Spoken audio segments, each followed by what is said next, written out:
حضرت بلال حبشی، حضرت بلال کے بارے میں بڑے واقعات ملتے ہیں۔ ایک واقعہ بڑا منفرد لکھا ہے کتابوں میں۔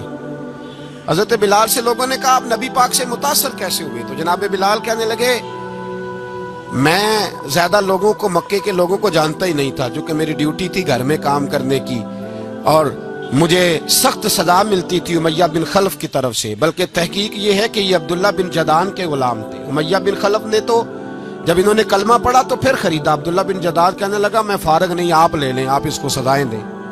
تو کہتے میں ان کے گھر میں ہوتا تھا، تو میں تو زیادہ لوگوں کو جانتا ہی نہیں تھا، کبھی مجھے موقع ہی نہیں ملا تھا باہر نکلنے کا، ہماری غلاموں کی کوئی زندگی نہیں ہوتی تھی۔ حضرت بلال کہتے ہیں میں ایک دن مجھے بخار چڑھ گیا بڑا تیز، میں لوگوں کو جانتا نہیں تھا۔ فرماتے مجھے تیز بخار چڑھ گیا تو ٹھنڈ بڑی سخت تھی، میرے مالک نے مجھے کئی کلو جوں دیے پیسنے کو چکی پہ۔ کہتے میں بیمار تھا تو میں نے کچھ دوائی لی جو اس وقت موجود ہوتی تھی، میں نے اوپر لحاف لیا، دودھ پیا تو مجھے نیند آ گئی۔ جب میں سویا تو میرا مالک آ گیا، اس نے آ کر کے مجھے سوئے ہوئے دیکھا تو کھینچ کر کمبل اتارا، رضائی اتاری، لحاف اتارا، کہنے لگا اب تیری سزا یہ ہے کہ تو کھلے میدان میں بیٹھے گا، وہاں چکی پیسے گا، اور دوسری سزا یہ ہے کہ تجھے قمیض پہننے کی بھی اجازت نہیں۔ حضرت بلال کہتے ہیں تیز بخار، ٹھنڈ کا عالم، اور جب میں چکی پیس رہا تھا تو رو رہا تھا، اور میں پوچھ رہا تھا خدایا ہمارے نصیب، اللہ ہمارے مقدر ہے جرم ضعیفی کی سزا مرگ مفاجات۔ سیدنا بلال حبشی رضی اللہ تعالیٰ عنہ فرماتے ہیں میرے دروازے کے قریب سے رسول پاک گزرے اور مجھے ہائے ہائے کرتے دیکھا تو دستک دی۔ میں نے کہا کون ہے؟ دروازہ کھلے آ جاؤ۔ محبوب اندر آئے تو پوچھنے لگے کیوں رو رہے ہو؟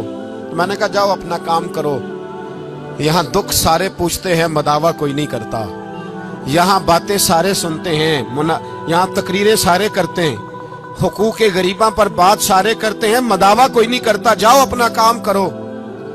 کہتے ہیں میں نے سخت جملے کہے معاذ اللہ، حضور چلے گئے، اور جب حضور جا رہے تھے تو میں کہہ رہا تھا بس جا رہے ہو نا، میں نے پہلے ہی کہا تھا جاؤ۔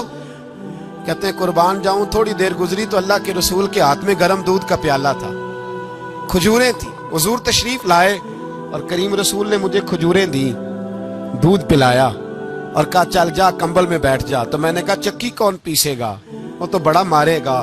کہتے ہیں لوگو اس نبی کا میلاد اور معراج بھول نہ جانا، اس رسول پاک کی محبتوں میں کمی نہ آنے دینا، اس محبوب کا نعرہ ساری دنیا میں لگا دینا۔ فرماتے ہیں میرے حبیب کے میں قربان جاؤں، مصطفیٰ کریم نے فرمایا تو بیٹھ رضائی میں اور آج تیرے حصے کی چکی میں پیسوں گا۔ کہتے ہیں ساری رات حضور چکی پیستے رہے، ساری رات۔ سویرے میں اٹھا اور میرے حبیب پاک نے مجھے وہ سارا کچھ دیا اور خود چلے گئے۔ اگلی رات پھر آئی تو حضور پھر آ گئے، مجھے پھر رضائی میں لٹایا، دودھ پلایا اور ساری رات چکی پیسی۔